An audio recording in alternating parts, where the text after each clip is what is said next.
nós queremos te louvar e te bendizer.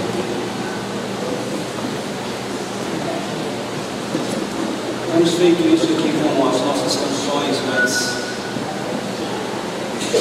nós queremos ir além disso.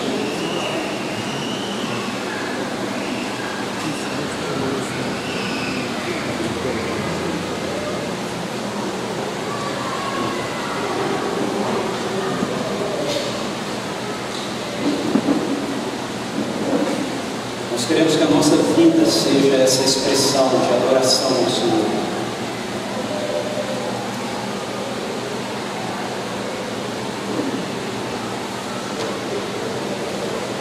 Espírito Santo de Deus, nós te agradecemos pela vida de Jesus que o Senhor compartilha conosco.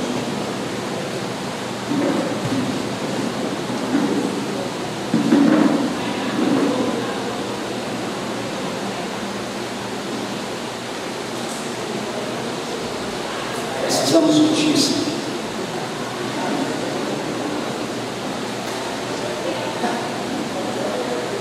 Precisamos de Ti mais do que o ar que nós respiramos. Precisamos de Ti mais do que a próxima batida do nosso coração.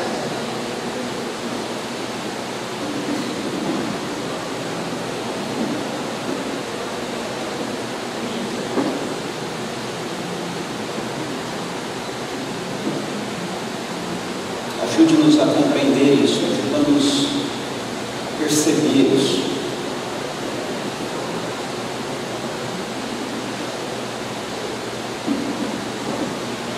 Peço que o Senhor, Espírito Santo de Deus, traga cativo agora a Ti cada mente, cada coração. O Senhor nos presenteou com um dia lindo. Nós podemos brincar bastante. E agora o presente que o Senhor mesmo nos deu pode ser um obstáculo, Deus, para estarmos atentos à Tua palavra, porque fisicamente muitos aqui estão cansados, Senhor. Então eu peço agora, em nome de Jesus, renove agora as forças físicas do Senhor. Cative nossa atenção, em nome de Jesus. Todo cansaço se desfaça de nós agora, em nome de Jesus.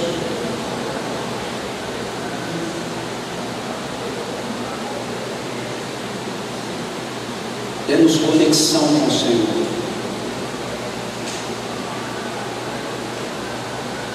Amém. Amém. Ok, eu vou mudar um pouco o que eu ia compartilhar com vocês, ok? Eu acho que muitos de vocês estão cansados, e se a gente fosse seguir uma sequência mais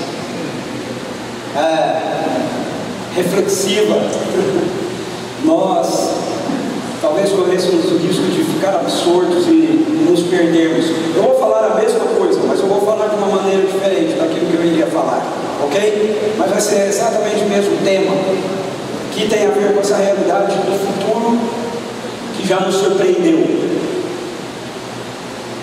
Veja, as Escrituras nos dizem que nós não devemos viver por aquilo que nós vemos.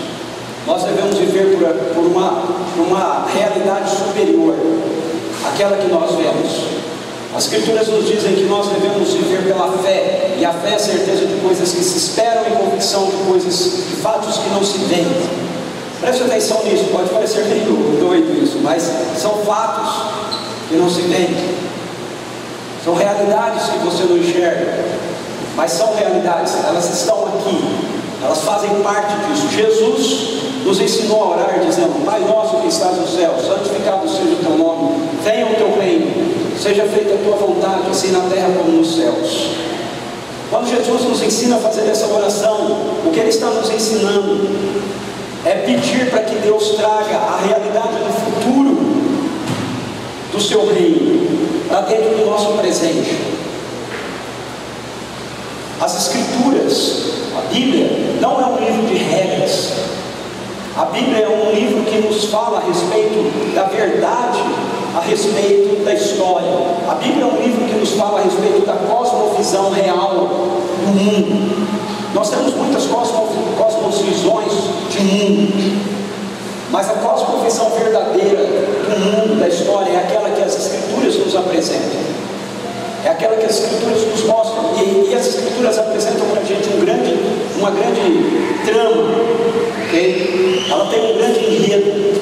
E esse enredo nos fala a respeito de um Deus bom que criou um mundo bom e perfeito para que nós pudéssemos ser feitos à sua imagem e sua semelhança, e nós pudéssemos desfrutar de um relacionamento de intimidade com Ele nesse mundo bom, representando e levando toda a sua criação a expressar o máximo da sua glória. Mas para isso acontecer, nós tínhamos que permanecer ligados a Ele. E as Escrituras nos dizem que nós nos rebelamos contra o seu amor. E quando nós nos rebelamos contra o seu amor, nós experimentamos a realidade que a Bíblia chama de morte. A morte, de acordo com a Bíblia, é uma desconexão da eternidade, uma desconexão de Deus. A morte não é meramente uma realidade física, ok? Ela é muito mais profunda do que isso.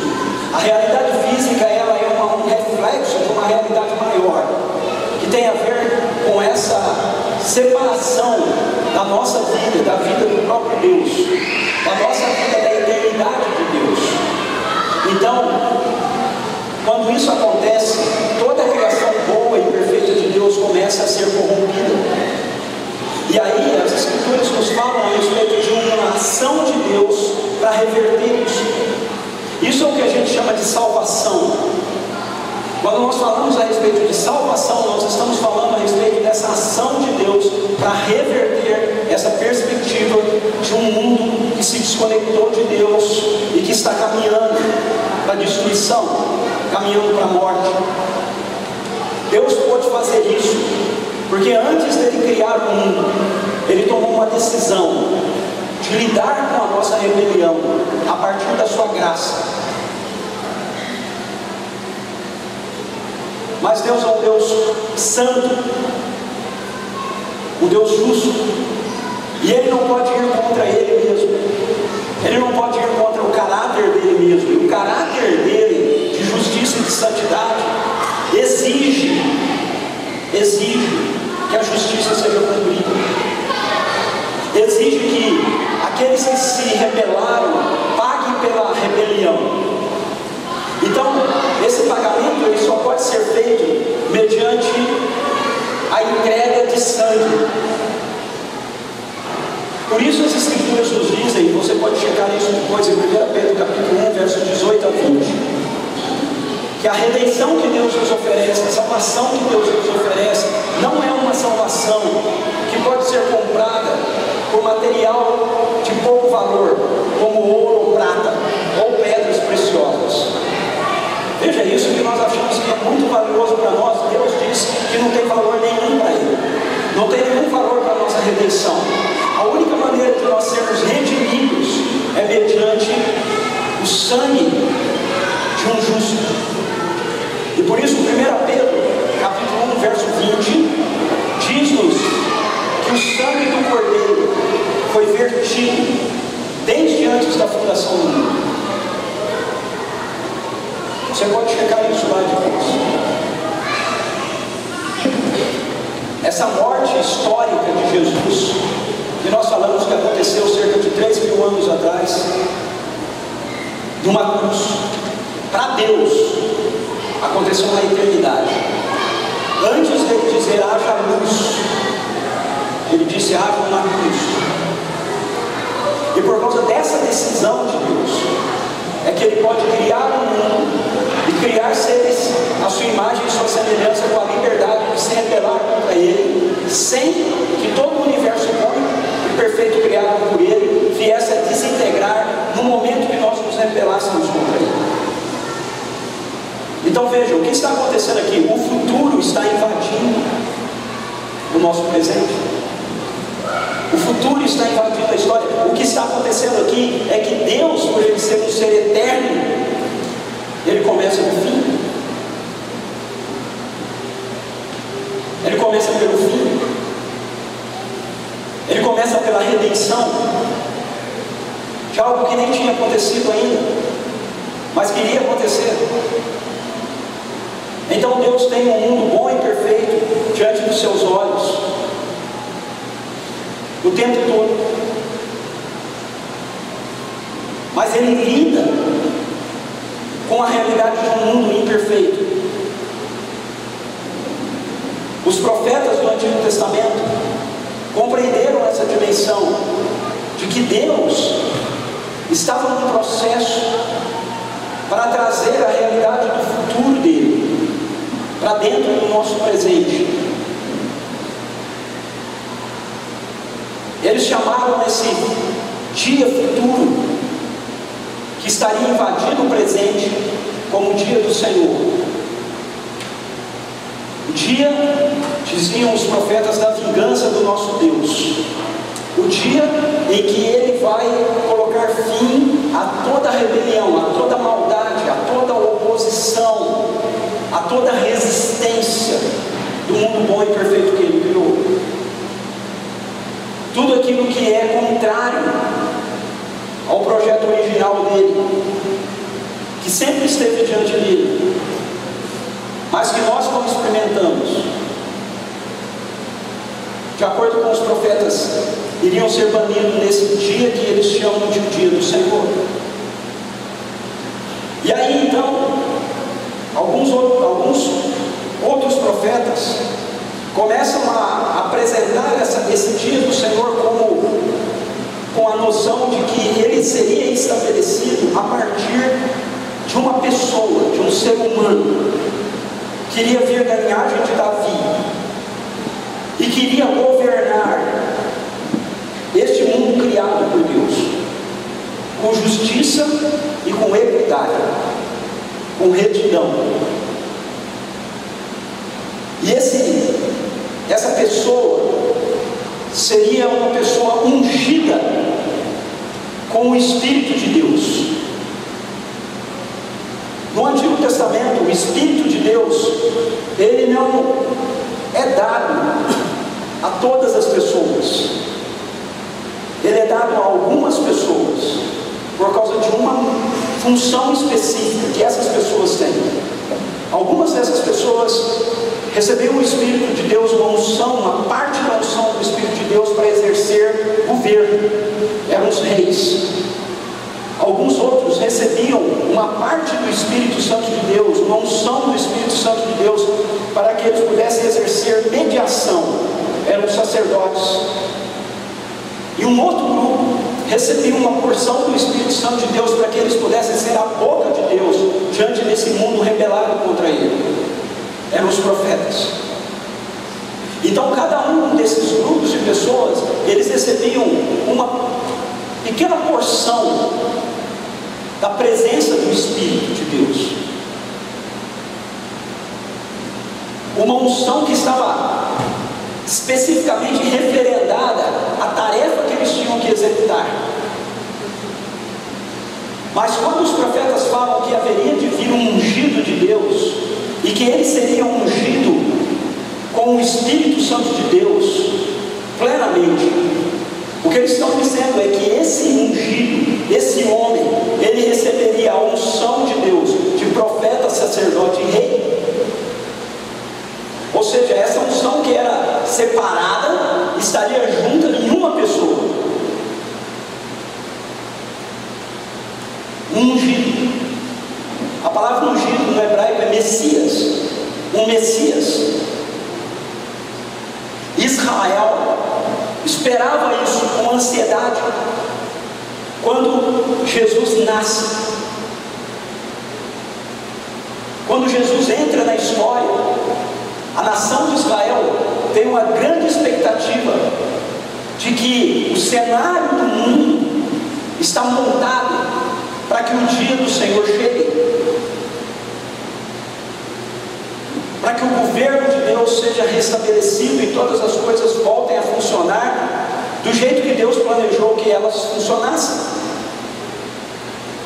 E aí então, nós conhecemos a história bíblica. Jesus nasce fruto de um milagre da atuação do próprio Espírito de Deus numa virgem, que dá à luz então a um ser humano. Ela é da linhagem de Davi, assim como José, o seu noivo, também é da linhagem de Davi.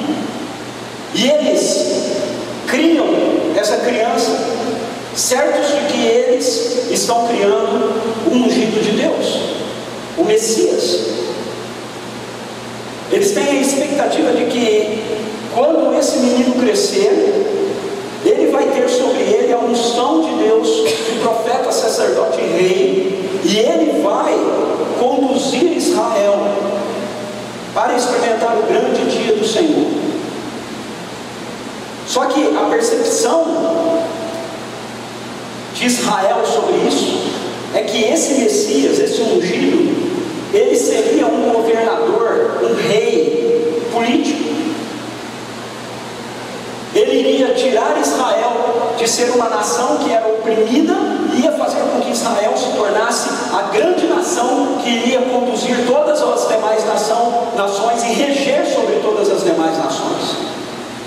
E aí Jesus cresce e aos 30 anos de idade ele é batizado pelo seu primo João. E quando ele é batizado, as Escrituras nos dizem que os céus se abrem e que o Espírito Santo de Deus desce sobre ele de uma forma corpórea, de pomba. E uma voz vem do céu dizendo: Tu és o meu filho amado em quem eu tenho todo o meu prazer. Essa é uma afirmação do Salmo 2, uma afirmação relacionada ao Messias. Então a voz do céu está dizendo: você é o Messias. Você, Jesus, filho de Maria, é o Messias. E Jesus, depois de ser batizado, diz as Escrituras, é conduzido ao deserto através do poder do Espírito Santo de Deus que havia descido sobre ele. E ele fica 40 dias, 40 noites no deserto, em jejum, oração. E depois ele tem um confronto direto com Satanás, que foi disfarçado de serpente lá no jardim e separou o ser humano de Deus. E Satanás vai até Jesus e ele tenta Jesus dizendo: se você é o Messias, se você é o ungido de Deus, se você é o Filho de Deus, então prove isso. E essa é uma questão de fundamental importância, porque o que Satanás está dizendo para Jesus é: você precisa provar que a voz que você ouviu é de Deus. Como você sabe que a voz que você ouviu é de Deus? Se ela é de Deus e você é o Messias, então transforme pedras em pães. Veja se você realmente tem poder. E Jesus não faz isso. Jesus não faz isso não porque ele não tivesse poder. Jesus não faz isso porque ele sabia que se ele fizesse isso, ele estaria colocando em xeque a voz do próprio Pai, que havia falado para ele quem ele era. E Jesus vive toda a vida dele e exerce todo o ministério dele nessa convicção da voz que ele ouviu no batismo, sabendo quem ele é, porque o Pai disse para ele quem ele é. E quando Jesus volta do deserto, Lucas nos diz que ele volta no poder do Espírito. Lucas capítulo 3, verso 17, se não me falha a memória, ele volta no poder do Espírito, ou 16, por aí. Quando ele volta no poder do Espírito, as manifestações do poder de Deus começam a acontecer através da vida de Jesus. Então veja, aquele poder que Jesus não usou no deserto para transformar pedras em pães, começa a se manifestar através da vida de Jesus quando ele volta no poder do Espírito. E a maneira que Jesus explica isso que está acontecendo na vida dele, para você poder entender bem esse poder que está operando através da vida de Jesus, é o poder do Espírito Santo de Deus que veio sobre Jesus.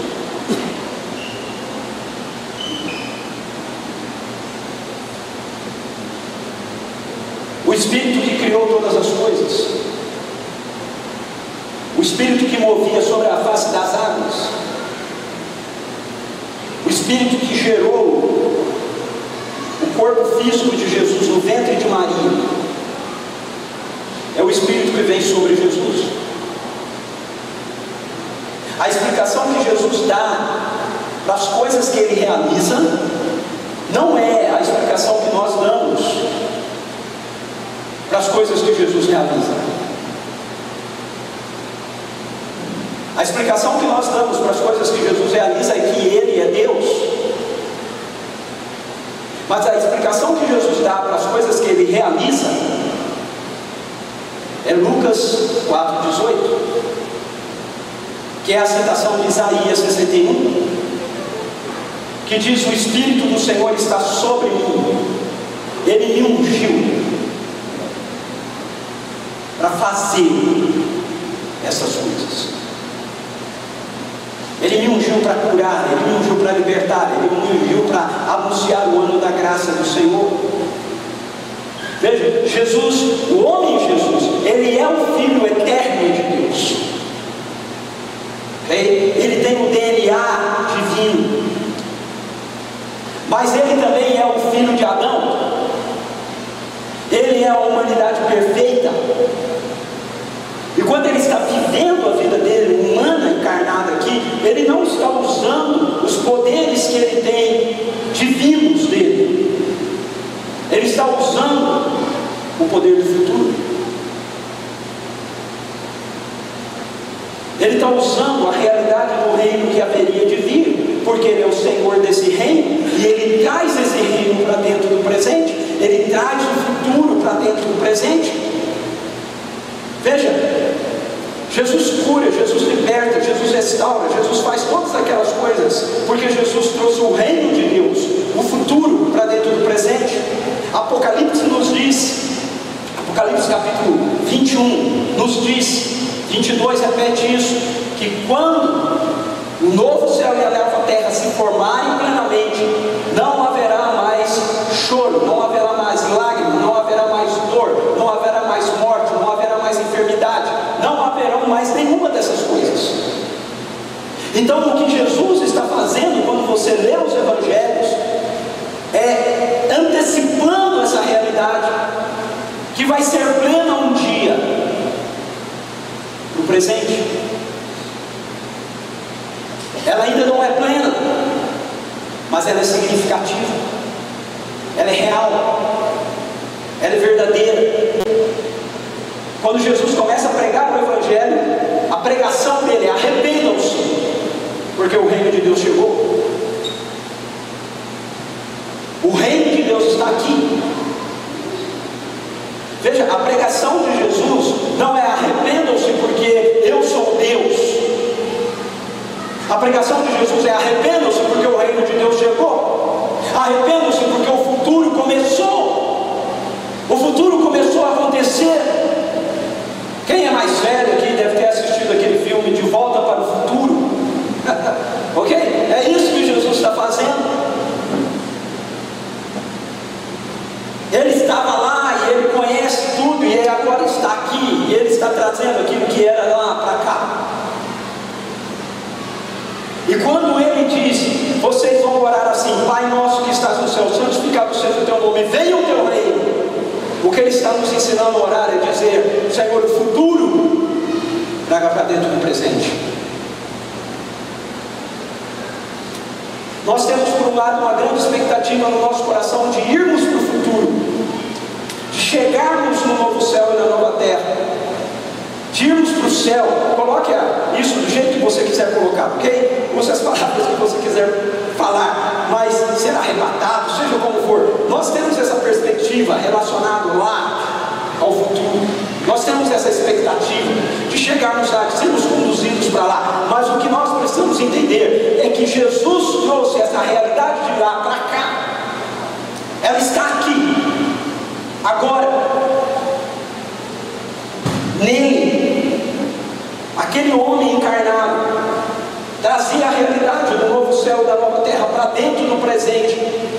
Para dentro da presente era mar. Preste atenção. Todo milagre começa com um problema.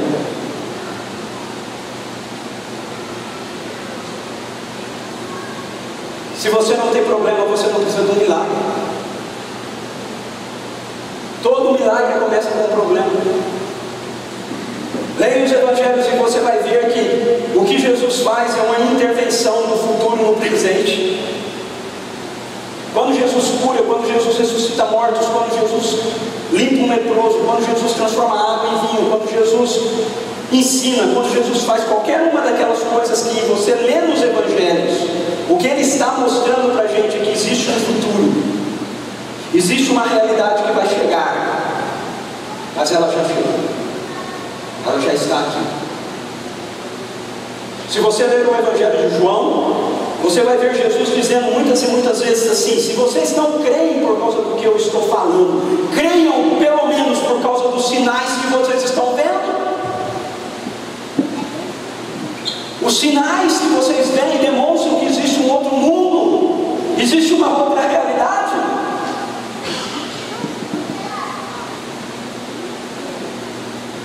Abra sua Bíblia em Atos capítulo 1.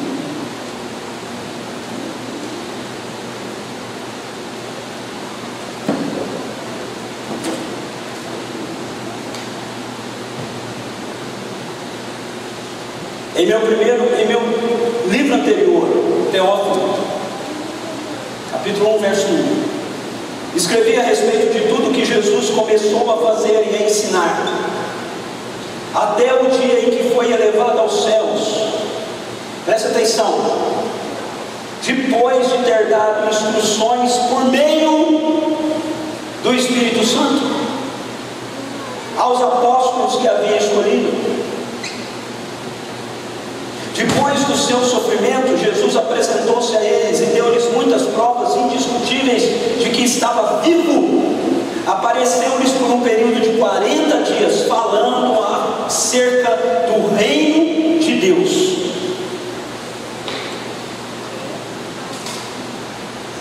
Certa ocasião, enquanto comia com eles, deu-lhes esta ordem: não saiam de Jerusalém, mas esperem pela promessa de meu Pai, da qual lhes falei. Pois João batizou com água, mas dentro de poucos dias vocês serão batizados com o Espírito Santo. Verso 8: mas receberão poder quando o Espírito Santo descer sobre vocês, e serão minhas testemunhas em Jerusalém, em toda a Judéia e Samaria e até os confins da terra.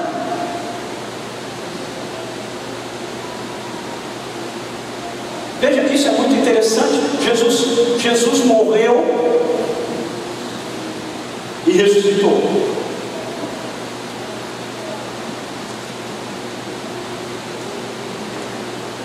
Se ele morreu,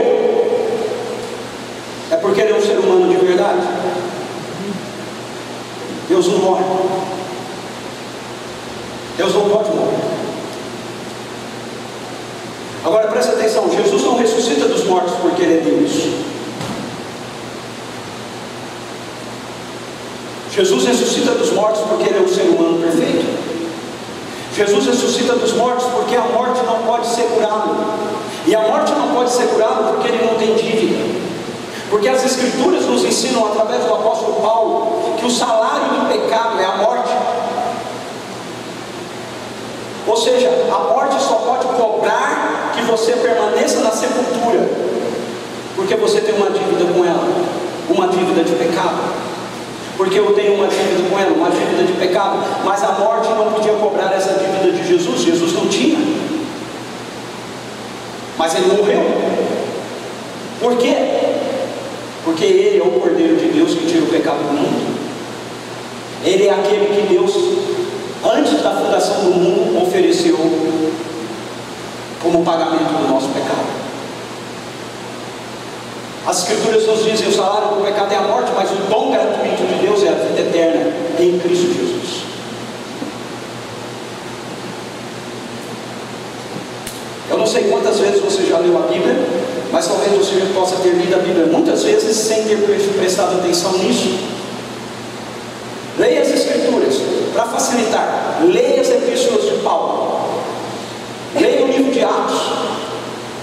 diante. E você vai ver que todas as vezes que o Novo Testamento fala que Jesus ressuscitou dos mortos, ele sempre vai dizer: Deus ressuscitou Jesus dos mortos. Não tem um único texto que diz que Jesus ressuscitou dos mortos sozinho. Todos os textos dizem: Deus ressuscitou Jesus dos mortos. Por quê? Novamente, porque isso se refere à humanidade de Jesus. Eu sei que isso é meio difícil, meio confuso na cabeça da gente, porque eles são um só. O Deus Filho é o homem Jesus, o homem Jesus é o Deus Filho. Mas nós precisamos entender que isso que Jesus está realizando e fazendo no ministério terreno dele, ele realmente está fazendo como um ser humano. Se a gente não entender isso, nós não vamos entender essa dimensão do futuro que ele trouxe para o presente. Jesus, então, depois de ressurreto, veja que aqui está dizendo que ele ressuscitou dos mortos. Ele já estava ressurreto, ele já tinha vencido a morte, mas o texto diz assim, que depois de ter dado instruções por meio do Espírito Santo. O que eu quero chamar a sua atenção é que, para ser bem objetivo, para ficar fácil, é que o futuro que Jesus traz para dentro do presente está numa pessoa. E essa pessoa é a pessoa do Espírito Santo de Deus. É a pessoa do Espírito Santo de Deus. O Espírito Santo de Deus é o futuro que invade o presente. O Espírito que veio sobre Jesus e que foi prometido pelo Pai para ser dado a todos aqueles que viessem a confiar em Jesus, no que Jesus havia realizado e feito naquela cruz, através da sua morte, através da sua ressurreição, em favor da sua igreja, em favor do seu povo. Então, quando nós nos rendemos ao Evangelho, nós passamos a ser um povo do futuro vivendo no presente.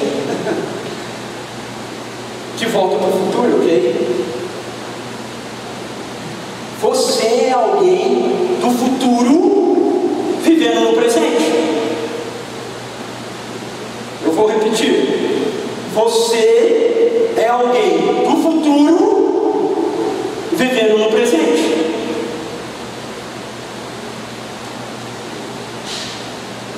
Quando o Evangelho nos alcança, a expressão que nós usamos é: nós nascemos de novo. Nós temos a vida da ressurreição de Jesus em nós. Nós temos uma nova vida em nós.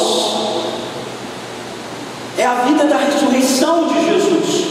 E por que ela está em nós? Porque Jesus, que recebeu o Espírito Santo, recebeu do Pai a promessa e o ministério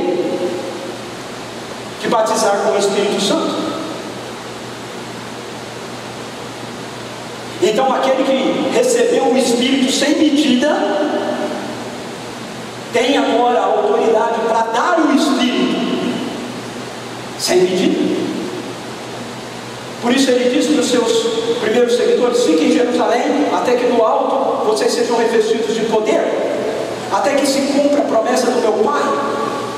Agora vá comigo, por favor, para Atos capítulo 2. Atos capítulo 2 nós lemos verso 3. Vamos ver a partir do verso 1. Chegando o dia de Pentecostes, estavam todos reunidos num só lugar. De repente veio do céu um som como de um vento muito forte, e encheu toda a casa na qual estavam assentados, e viram o que parecia línguas de fogo, que se separaram e pousaram sobre cada um deles. Todos ficaram cheios do Espírito Santo e começaram a falar em outras línguas, conforme o Espírito os capacitava. A gente se detém nesse texto, e por causa de questões práticas teológicas, práticas diferenciadas, a gente se consome bastante no negócio de falar em línguas. Mas veja, a coisa mais importante nesse texto não é que eles falaram em línguas. A coisa mais importante nesse texto é que todos ficaram cheios do Espírito Santo. Esse que é o ponto. Não é que eles falaram em línguas, mas é que todos ficaram cheios do Espírito Santo. Por quê? Porque esse texto mostra foi glorificado, quando Ele foi assunto aos céus, o homem, Deus, foi assunto aos céus, e Ele assentou à destra de Deus Pai Todo-Poderoso. Você tem um ser humano assentado à destra de Deus Pai, ok? Quando essa expressão aparece, Jesus assentado à destra de Deus Pai, a referência não é a Ele como Deus, a referência é a Ele como um ser humano. A humanidade, sabe o plano original de Deus, Gênesis, que foi criado para participar de Deus? A humanidade está participando de Deus, na pessoa de Jesus. Está participando da vida de Deus, na pessoa de Jesus. Por isso Paulo diz que quando nós estamos em Cristo, nós estamos participando da vida de Deus. Nós estamos em Deus. Quando Jesus assentou-se lá, Ele então derramou a promessa do Pai. Por que isso é importante? Porque isso mostra que Jesus não levou de volta o reino. O batismo com o Espírito Santo, o envio do Espírito Santo, a presença da pessoa do Espírito Santo em nós, habitando na igreja, habitando em mim, habitando em você, é a evidência de que o futuro do reino chegou em Cristo e continua em nós. Nós somos gente do futuro, nós somos gente daquilo que vai vir a ser, mas que já é. Veja, quando Jesus recebe o Espírito Santo, Ele explica o que está acontecendo com ele, citando um profeta do Antigo Testamento. Ele cita Isaías, capítulo 1, capítulo 61. Como é que Pedro explica o que está acontecendo aqui? Pedro explica o que está acontecendo aqui, citando um profeta do Antigo Testamento. Olha só, o povo começa a dizer que aquilo que eles estavam fazendo, falando em outras línguas, era porque alguns começam a criticar, dizendo que eles estão bêbados. E aí Pedro vai explicar o que está acontecendo, e o texto diz assim no versículo 14: então Pedro levantou-se com os 11 e em alta voz dirigiu-se à multidão: homens da Judéia e todos os que vivem em Jerusalém, deixem-me explicar-lhes isso, ouçam com atenção. Esses homens não estão bêbados como vocês supõem, ainda são 9 horas da manhã. Ao contrário, isso é o que foi predito pelo profeta Joel. Nos últimos dias, diz Deus, derramarei do meu espírito sobre todos os povos, os seus filhos e as suas filhas profetizarão, os jovens terão visões, os velhos terão sonhos, sobre os meus servos e as minhas servas derramarei do meu espírito naqueles dias, e eles profetizarão. Mostrarei maravilhas em cima no céu e sinais embaixo da terra, sangue, fogo e nuvens de fumaça. O sol se tornará em trevas e a lua em sangue, antes que venha o grande e glorioso dia do Senhor. Olha, tão esperado dia do Senhor. E todo aquele que invocar o nome do Senhor será salvo. Veja como Pedro explica o que está acontecendo. Ele pega uma profecia do Antigo Testamento que fala a respeito do dia do Senhor, que todos esperavam chegar, e ele diz: o que está acontecendo aqui é o dia do Senhor. Ele começou, e esse é o grande mistério do futuro invadindo o presente. É que enquanto muitos esperavam que isso fosse algo que acontecesse de forma definitiva, o Novo Testamento nos mostra que essa é uma realidade que começa a acontecer de forma significativa. Que os últimos dias começaram e eles vão terminar. Mas eles já começaram. Nós estamos vivendo neles. Se você recebeu o Evangelho, você é uma pessoa do futuro vivendo no presente. Se você receber o Evangelho, você é uma pessoa do futuro vivendo no presente. Você se vê assim? Eu sou. Eu sei o futuro. Eu vim de lá. Eu o conheço. Está aqui, revelado nesse livro.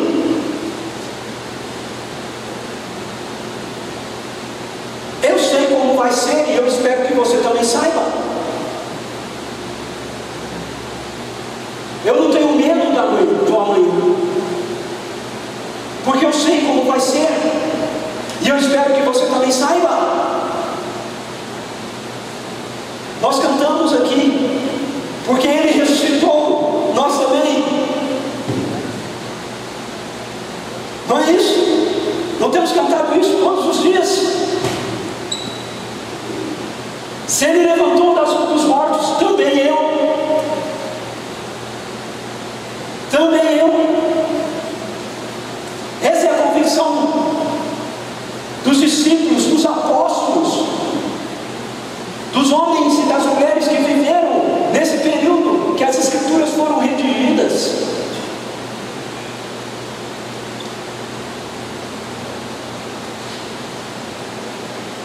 Nos últimos dias derramarei do meu Espírito, até que venha o grande e glorioso dia do Senhor. Pentecostes começou e Pentecostes continua. Nos últimos dias derramarei do meu Espírito, até que venha o grande dia do Senhor. O grande dia chegou? Ainda não. Mas os últimos dias começaram? Sim. Começaram em Atos 2. E ele diz que nos últimos dias derramaria o meu Espírito sobre toda a carne. O Espírito continua sendo derramado sobre toda a carne, sobre toda a igreja, todos os dias. A salvação, todo aquele que invocar o nome do Senhor será salvo. A evidência de que Jesus tinha sobre ele o Espírito Santo de Deus eram os sinais do reino. O que Pedro está dizendo aqui é que isso que vocês ouvem, a explicação que ele está dando para aquele sinal das línguas, é que eles provam que o reino de Deus continua aqui.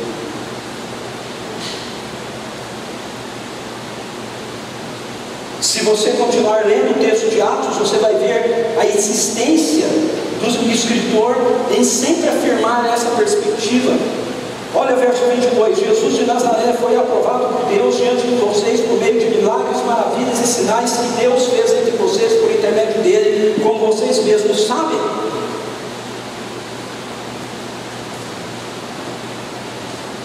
Olha o verso 32: Deus ressuscitou este Jesus, e todos nós somos testemunhas desse fato. Exaltado à direita de Deus, ele recebeu do Pai o Espírito Santo prometido e derramou o que vocês agora veem e ouvem.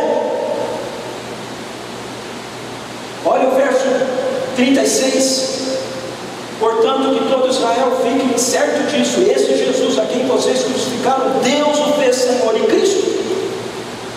Olha o verso 38: Pedro respondeu: arrependam-se e cada um de vocês seja batizado em nome de Jesus Cristo para perdão dos seus pecados e receberão o dom do Espírito Santo.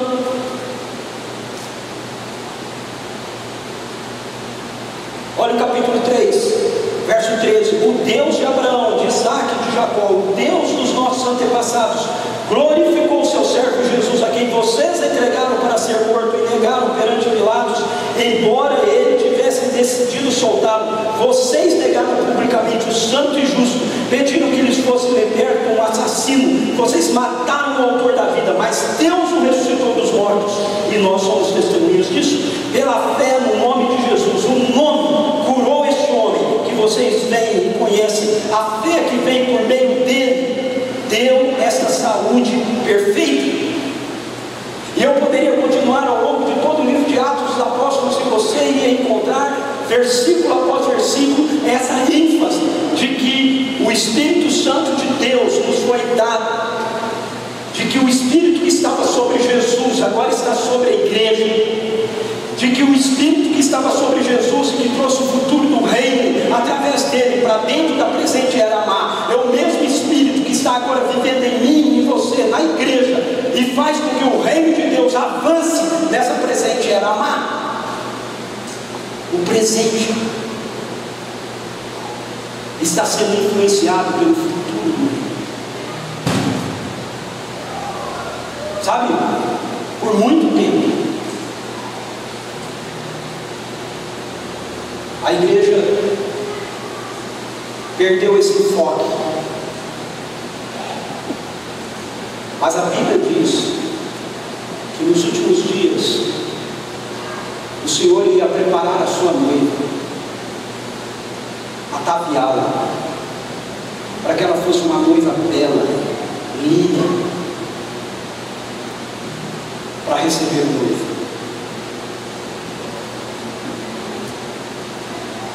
Eu creio que é o que Jesus está fazendo na igreja dele, ao redor do mundo hoje. Ele está trazendo essa percepção de que a igreja é a realidade do reino de Deus que está aqui. Em mim, em você, em nós, na igreja, está o futuro do reino. O futuro que vai chegar na sua plenitude, mas que já está aqui, de forma significativa. E assim como as pessoas viram isso na vida de Jesus, as pessoas precisam ver isso na vida da igreja. No livro de Atos dos Apóstolos, as pessoas viam isso na vida dos seguidores de Jesus. Hoje eu li sobre Estevão, Atos 6, hoje de manhã, na minha devoção. E o texto diz que Estevão era um homem cheio do Espírito Santo e de sabedoria. E o texto nos diz depois em seguida que sinais e prodígios eram realizados por meio de Estevão. Sabe o que é interessante? É que até Estevão, essa referência de que sinais e prodígios eram realizados, sempre era referendado aos apóstolos. Mas Estevão não é apóstolo. Estevão é um homem cheio do Espírito Santo. E a partir daí você vai ver isso em Estevão, depois você vai ver em Filipe, e você vai ver em outras pessoas. Por quê? Porque aquilo que Jesus transferiu continua sendo transferido. Nós continuamos recebendo. E aí eu quero encerrar essa minha palavra, essa noite, citando o apóstolo Paulo. Em 1 Coríntios capítulo 12 a 14, o apóstolo Paulo explica isso para a gente, através da presença do Espírito de Deus na igreja. Ele diz que porque o Espírito Santo de Deus está entre nós, porque o Espírito Santo de Deus veio, então ele manifesta sua ação através de nós. O apóstolo Paulo faz menção, citando então uma série de manifestações do Espírito.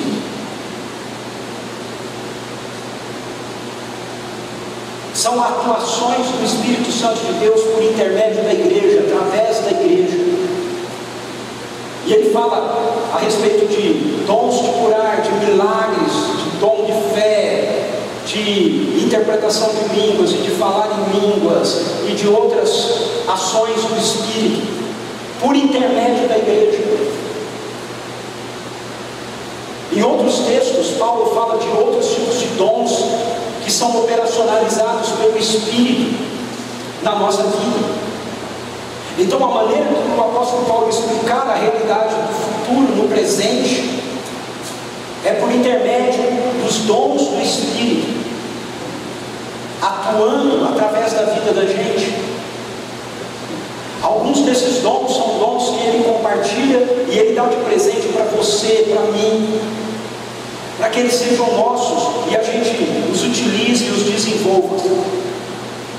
Mas em 1 Coríntios capítulo 12, o apóstolo Paulo fala de um conjunto de dons espirituais, que ele não chama de dons espirituais, ele chama de manifestações do Espírito.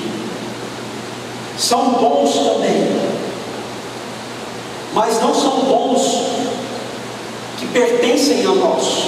São dons que são operacionalizados pelo Espírito através de nós. Por isso que quando a gente tem momentos como alguns que nós tivemos aqui, e a gente está orando pelas pessoas, eu sempre gosto de dizer que o que está acontecendo não tem a ver comigo, tem a ver com o Espírito Santo de Deus. Veja, o Espírito de Deus dá a cada um a manifestação do Espírito, visando ao bem comum. Pelo Espírito, a um é dada a palavra de sabedoria, a outro pelo mesmo Espírito a palavra de conhecimento, a outro fé pelo mesmo Espírito, a outro dom de curar pelo mesmo Espírito, a outro poder para operar milagres, a outro profecia, a outro discernimento do Espírito, a outro variedade de línguas, ainda a outra interpretação de línguas. Todas essas coisas, porém, são realizadas pelo mesmo e único Espírito, e que as distribui individualmente a cada um como Ele quer. Preste atenção. A ênfase de Paulo aqui não são os dons, é o Espírito. A gente se perde nos dons, a gente se perde escrevendo livros para tentar explicar o que é dom de cura, o que é dom de línguas, o que é dom... Mas a ênfase de Paulo não está nos dons, a ênfase de Paulo está no Espírito. A ênfase de Paulo é que o Espírito Santo de Deus opera. O Espírito Santo de Deus opera como lhe apraz, como Ele quer, como Ele deseja, quando Ele quer, através de quem Ele bem entender usar. Essa é a ênfase dele. Porque o que o apóstolo Paulo está querendo mostrar para a gente aqui é exatamente a mesma coisa que nós lemos em Atos.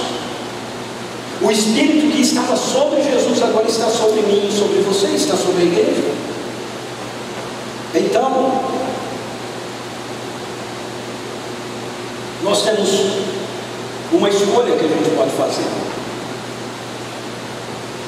Você pode continuar vivendo a sua vida, e você pode continuar servindo a Deus com os recursos do presente, ou você pode servir a Deus com os recursos do futuro.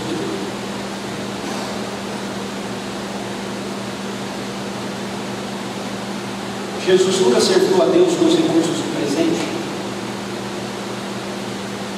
Enquanto Ele esteve aqui como ser humano, tudo que Ele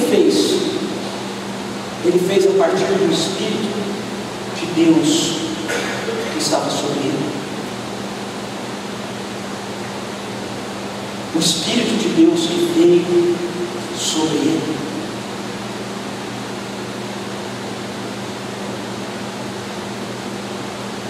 Quando a gente lê o livro de Atos, e a gente se depara com os homens e as mulheres ali, a gente vê que aquilo que eles fizeram, eles não fizeram com recursos do presente, eles fizeram com recursos do futuro, da realidade do reino de Deus, que veio através do Espírito.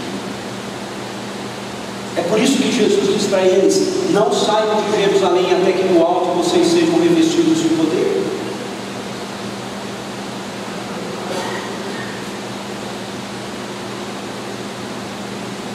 Não mudou.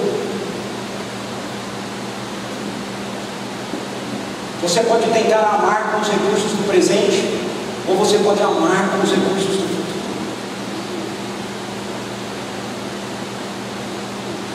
Você pode tentar servir com a energia do presente, ou você pode servir com a energia do futuro. Com as realidades que estão guardadas, mas que Jesus disse que nós deveríamos orar para que elas viessem. Pai nosso que estás no céu, santificado seja o teu nome. Venha o teu reino.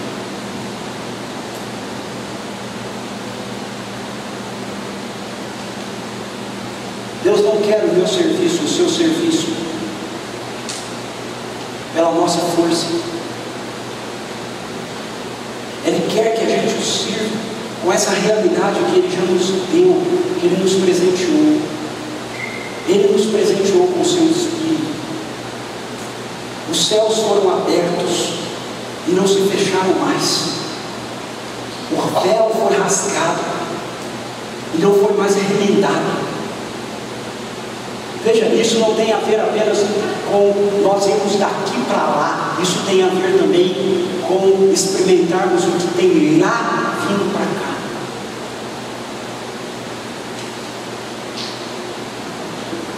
Como eu disse essa manhã, isso não é mágica, mas isso é real. É uma experiência de vida que a gente tem com Ele, andando com Ele, experimentando da sua presença, do seu poder, do seu amor sobre nós. Eu entendo, se você me ouve aqui essa noite e você diz, mas será que isso é possível? Sabe por que eu entendo?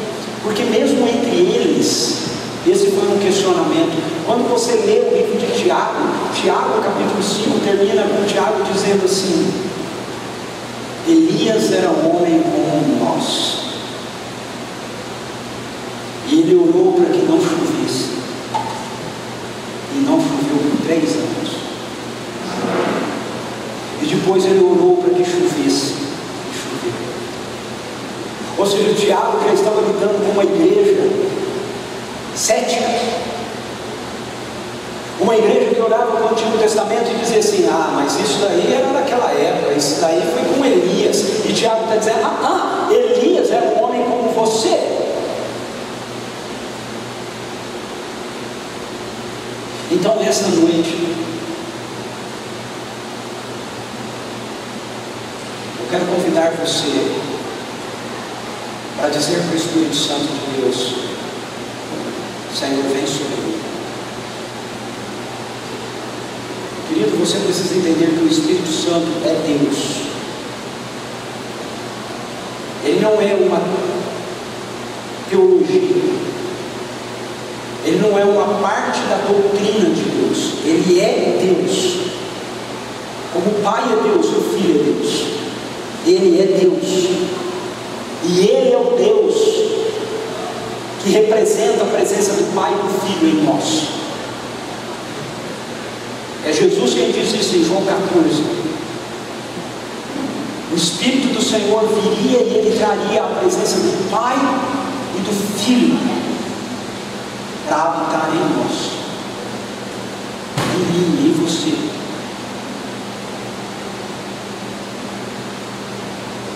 Vamos ficar em pé. Eu queria orar com você.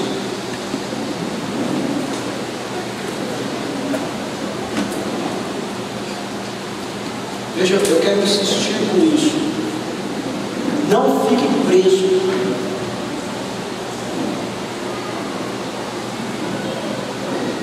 A ideia dos dons, dos sinais. Prenda-se à pessoa. A pessoa do Espírito Santo de Deus. Ele é que está sendo dado a você. Ele é que está sendo oferecido a você. Mas você precisa entender que esse Espírito que está sendo dado a você e oferecido a você é exatamente o mesmo Espírito que no batismo de Jesus veio sobre Jesus. É exatamente o mesmo Espírito que lá em Pentecostes, naquele dia em que eles estavam orando, veio sobre a igreja, e a partir daí ele continua vindo sobre nós. Ele continua nos dando dele, da presença dele. E a presença dele traz a realidade do futuro para o presente. A presença dele faz com que a gente experimente realidades na nossa vida, como aquelas que se manifestavam na vida de Jesus e dos seus primeiros seguidores. A presença dele faz com que a gente se torne mais íntimos do Pai. E a presença dele que faz com que a vida do reino flua através de nós. Então eu quero que essa noite a gente possa terminar dizendo para o Espírito Santo de Deus: traz o futuro sobre a minha vida. Venha o teu reino sobre mim. Eu não quero viver outra realidade. Eu não quero viver outra dimensão na minha vida, a não ser aquela que tem a ver com a ressurreição de Jesus. Ele ressuscitou. Eu também. Ele ressuscitou. Eu também. A vida dele está sendo vivida dentro de mim, dentro de você. A vida do Cristo ressurreto.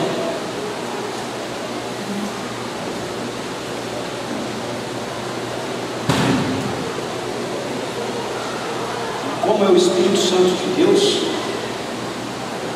sempre tem mais nele para receber. Por isso o apóstolo Paulo diz em Efésios 5,18 que a gente precisa ser cheio do Espírito continuamente. A presença dele em nós nos enche mais e mais da vida de Deus.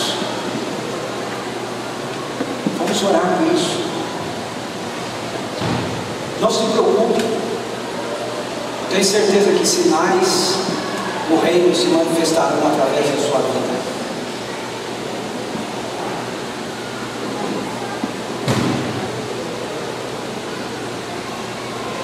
Não desejo sinais, desejo a pessoa. Os sinais são consequência da presença da pessoa. A paz é consequência da presença dele, o amor é consequência da presença dele, o perdão é consequência da presença dele, a autoridade é consequência da presença dele. Espírito Santo de Deus, nós te aguardamos. Vem, Senhor. Vem, Senhor, sobre nós. Essa noite, Deus. Essa noite, venha sobre nós. Com o teu poder, com a tua presença. Faz de novo, Senhor. Faz de novo. Como fizestes com seus primeiros seguidores lá no livro de Atos, faz de novo. Como fizeste ao longo da história da igreja. Em períodos que a gente chama de avivamentos, que deveria, na verdade, ser a vida normal da igreja, porque os céus estão abertos. Faz de novo, Deus.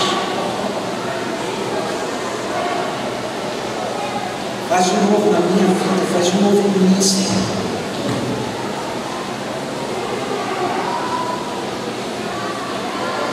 Deus, eu não quero viver a partir, Senhor, da minha energia, da minha força, da minha capacidade, do presente. Eu quero viver a partir da realidade do futuro que invadiu o presente. Eu oro, vem o teu reino, Senhor. Vem o teu reino sobre a minha vida, vem o teu reino sobre a vida de cada pessoa que está aqui, vem o teu reino sobre a tua igreja, Senhor. Vem o teu reino. Invade esse lugar agora, Espírito Santo de Deus, invade agora nossas vidas com a Tua presença, com o Teu poder, Senhor. Mais de Ti, mais da Tua presença, mais da Tua pessoa, mais do Teu poder. Queremos mais do Senhor. Queremos que o Senhor quebre cadeias, ó Deus, que tem nos prendido. Queremos que o Senhor quebre, Senhor Deus, a incredulidade, o ceticismo, o medo, a religiosidade. Ó Deus, em nome de Jesus, faz de novo. Senhor, nós não queremos nada menos do que aquilo que o Seu coração quer dividir conosco, Deus. Senhor, se isso não cabe na explicação da nossa teologia, Deus, que a nossa teologia seja absorvida pelo poder da Tua palavra, Senhor. Que a Tua palavra vença a nossa razão, que a Tua palavra vença a nossa emoção, que a Tua palavra, Senhor, vença, Deus, o nosso coração. Peça para Ele, querido. Peça para Ele um novo batismo, um batismo renovado da presença dEle, da unção dEle, do poder dEle sobre você.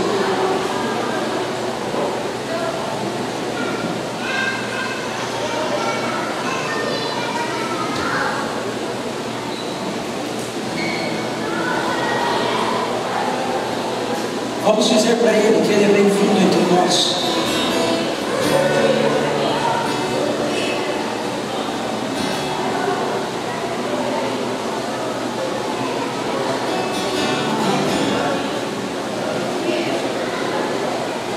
Santo Espírito, Santo Espírito, és bem-vindo entre nós.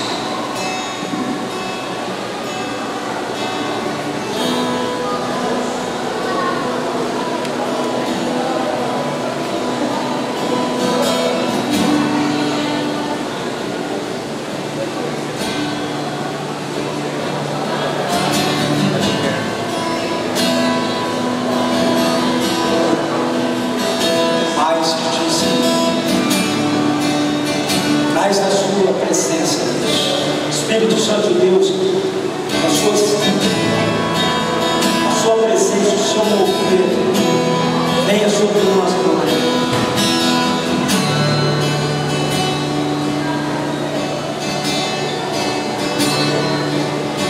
O Senhor nos prometeu, Jesus, que do nosso interior fluiriam rios de água viva.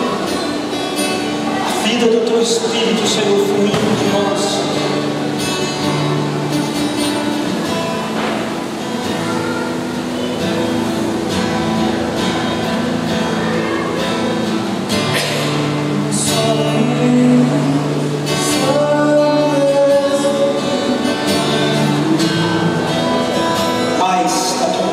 Mais do Teu amor, mais do Teu poder, Senhor. Espírito Santo de Deus, move-se aqui, traz evidências de que o Senhor está aqui agora, Senhor. Traz evidências da Tua presença agora aqui sobre nós, sobre a vida de cada pessoa aqui, Senhor.